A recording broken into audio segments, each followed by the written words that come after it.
উম্মুল মুমিনিন আয়েশা রাদিয়াল্লাহু আনহা হতে বর্ণিত, তিনি বলেন, আল্লাহর রাসূল সাল্লাল্লাহু আলাইহি ওয়াসাল্লাম এর নিকট সর্বপ্রথম যে ওহী আসে তা ছিল নিদ্রাবস্থায় বাস্তব স্বপ্নরূপে।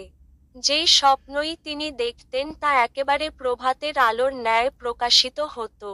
অতঃপর তার নিকট নির্জনতা পছন্দনীয় হয়ে দাঁড়ায় এবং তিনি হেরা গুহায় নির্জনে অবস্থান করতেন।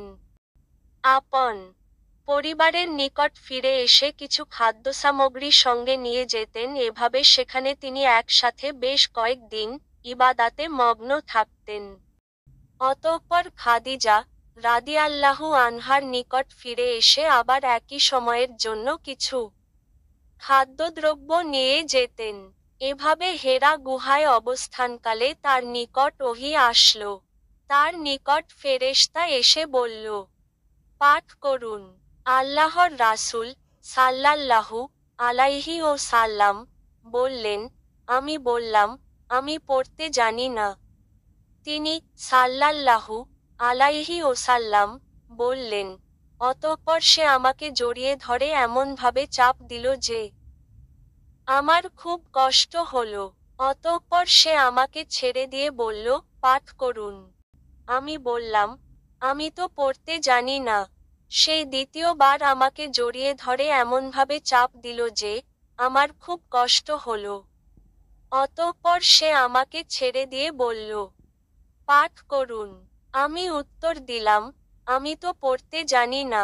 আল্লাহর রাসূল সাল্লাল্লাহু আলাইহি ওয়াসাল্লাম বলেন, অতঃপর তৃতীয়বার তিনি আমাকে জড়িয়ে ধরে চাপ দিলেন। তারপর ছেড়ে দিয়ে বললেন, পাঠ করুন আপনার রবের নামে, যিনি সৃষ্টি করেছেন। যিনি সৃষ্টি করেছেন মানুষকে জমাট রক্তপিণ্ড থেকে, পাঠ করুন। আর আপনার রব অতিশয় দয়ালু। সূরা আলাক। অতঃপর এই আয়াত নিয়ে আল্লাহর রাসূল সাল্লাল্লাহু আলাইহি ওয়াসাল্লাম প্রত্যাবর্তন করলেন। তার হৃদয়ে তখন কাঁপছিল।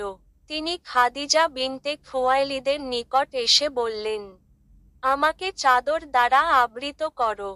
তিনি তাকে চাদর দ্বারা আবৃত করলেন। তার শঙ্কা দূর হল। তখন তিনি খাদিজা রাদিয়াল্লাহু আনহা এর নিকট ঘটনাবৃত্তান্ত জানিয়ে তাকে বললেন, আমি আমার নিজেকে নিয়ে শঙ্কা বোধ করছি। খাদিজা রাদিয়াল্লাহু আনহা বললেন, আল্লাহর কসম, কখনোই নয়। আল্লাহ আপনাকে কখনোই লাঞ্ছিত করবেন না। আপনি তো আত্মীয় স্বজনের সঙ্গে সদাচরণ করেন, অসহায় দুস্থদের দায়িত্ব বহন করেন, নিঃস্বকে সহযোগিতা করেন, মেহমানের আপ্যায়ন করেন এবং হক পথের দুর্দশাগ্রস্তকে সাহায্য করেন। অতঃপর তাকে নিয়ে খাদিজা রাদিয়াল্লাহু আনহার চাচাতো ভাই ওয়ারাকাহ ইবনু নাওফাল ইবনু আব্দুল আসাদ নিকট গেলেন, যিনি অন্ধকার যুগে ঈসাই ধর্ম গ্রহণ করেছিলেন, যিনি ইব্রানি ভাষায় লিখতে পারতেন এবং আল্লাহর তাওফিক অনুযায়ী ইব্রানি ভাষায় ইনজিল হতে ভাষান্তর করতেন। তিনি অতি বৃদ্ধ এবং অন্ধ হয়ে গিয়েছিলেন। খাদিজা রাদিয়াল্লাহু আনহা তাকে বললেন, হে চাচাতো ভাই, আপনার ভাতিজার কথা শুনুন। ওয়ারাকাহ তাকে জিজ্ঞেস করলেন, ভাতিজা, তুমি কি দেখেছ? আল্লাহর রাসূল সাল্লাল্লাহু আলাইহি ওয়াসাল্লাম যা দেখেছিলেন সবই বর্ণনা করলেন। তখন ওয়ারাকাহ তাকে বললেন, এটা সেই বার্তাবাহক যাকে আল্লাহ মুসা আলাইহি ওয়াসাল্লাম এর নিকট পাঠিয়েছিলেন। আফসোস, আমি যদি সেদিন যুবক থাকতাম।